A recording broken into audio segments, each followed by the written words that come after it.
This tactic is about using our in-between time more effectively to get more done.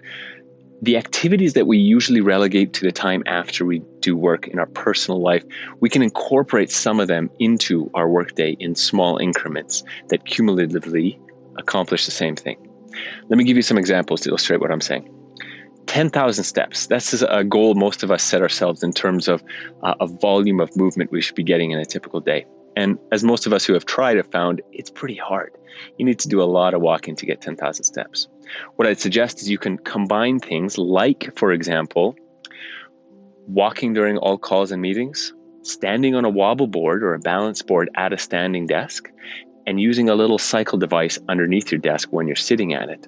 The combination of those things, by my tests and assessments, have brought about at least 10,000 steps worth of movement with regular use. So you can use those tools to bring about as much as 10,000 steps of movement in a day during your workday, so you don't have to worry about it afterwards, or you can take more. Another example is something a lot of us have are nagging injuries, old injuries that haven't fully recovered. And some of us feel a little bit guilty for perhaps not doing as much rehab as we should. So we can incorporate some of that rehab into our workday. Like with an old sprained ankle, for instance, we can stand on a balance board at a standing desk, even for 20-minute doses once or twice a day. And that will accumulate to become sufficient levels of rehab to improve the stability of our ankles and help it recover fully.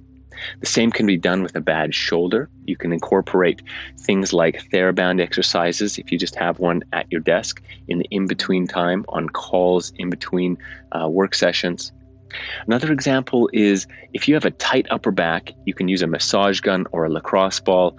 I'll show you later on in the course specifically what to do, but you can be using them while you're in between little tasks of work.